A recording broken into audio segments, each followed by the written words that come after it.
प्रभु यीशु मसीह के मधुर और मीठे नाम में आज दिनांक 22 फरवरी दिन गुरुवार को आप सब श्रोताओं का हम स्वागत करते हैं। आज के दिन के लिए जो वचन है लिया गया है यशायाह नबी की पुस्तक उसका 62 अध्याय 2 पद। जब अन्य जातियां तेरे धर्म और सब राजा तेरी महिमा देखेंगे और तेरा एक नया नाम रखा जाएगा जो यहोवा के मुख से निकलेगा। प्रियो, हम विश्वासी के रूप में कौन है? विश्वासियों के रूप में हम स्वर्ग के लिए क्या अपेक्षा करते हैं? धर्म ग्रंथ द्वारा दिया गया अलग अलग नामों में से हम क्या समझते हैं? प्रभु द्वारा हमको नए नाम से बुलाए जाने के पीछे क्या रहस्य है? और एक आखिरी प्रश्न, मसीह में हमारी पहचान क्या है? हमको इस सब प्रश्नों पे एक गहरा विचार करना चाहिए। प्राचीन यूनानी दार्शनिकों ने अपने समय के युवाओं को जागृत करने का प्रयास किया और कहा, युवा, तुम्हें अपने बारे में जानना चाहिए। अपने भीतर जो महान शक्ति है उसे जगाओ और आप इस दुनिया में महान और शक्तिशाली काम कर पाओगे। चूंकि विवेकानंद ने भारत के युवाओं को जागृत करने के लिए भी यूनानी दार्शनिक के शब्दों को दोहराया था, लेकिन सबसे पहले कि हम स्वयं को जाने, हमें ये भी जानना आवश्यक है कि हम जिस ईश्वर की आराधना करते हैं, अर्थात जिस ईश्वर ने हमें रचा है, हमें बनाया है, वो कौन है, या फिर यूं कहें कि हम उसके बारे में क्या जानते हैं।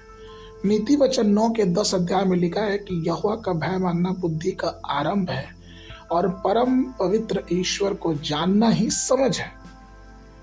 एक बच्चा अपने बारे में जानने से पहले अपनी माँ के बारे में जानता है। बच्चा जानता है कि उसकी माँ उसकी सभी जरूरतों को पूरा करेगी। बच्चा जानता है कि भूख लगने पे माँ उसे दूध पिलाएगी और वह उसकी सभी जरूरतों को त्याग करके उसकी देखभाल करेगी। समय आने पे जब धीरे धीरे बच्चा बड़ा होता है तो उसे पिता, दादा, दादी, भैया, दीदी सबका ज्ञात होने लगता है।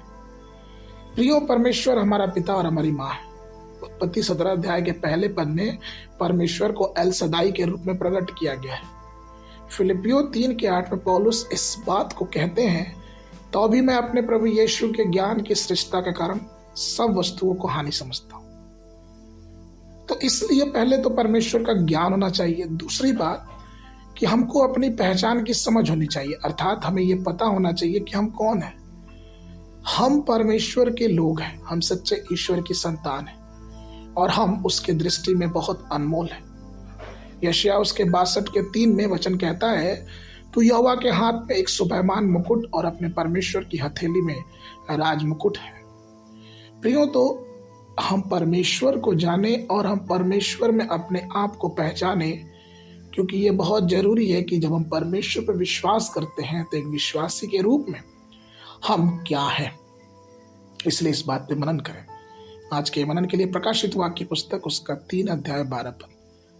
जो जय पाए उससे मैं अपने परमेश्वर के मंदिर में एक खंभा बनाऊंगा और वह फिर कभी बाहर ना निकलेगा, और मैं अपने परमेश्वर का नाम और अपने परमेश्वर के नगर अर्थात नए यरूशलेम का नाम जो मेरे परमेश्वर के पास से स्वर्ग पर से उतरने वाला है, अपना नया नाम उस पर लिखूंगा। बाइबल अध्ययन के लिए सुबह के समय गिनती की पुस्तक उसका 3 और 4 अध्याय, शाम के समय मरकुस रचित सुसमाचार उसका 3 अध्याय 20 पद से लेके 35 पद तक। परमेश्वर आप सबको आशीष दे।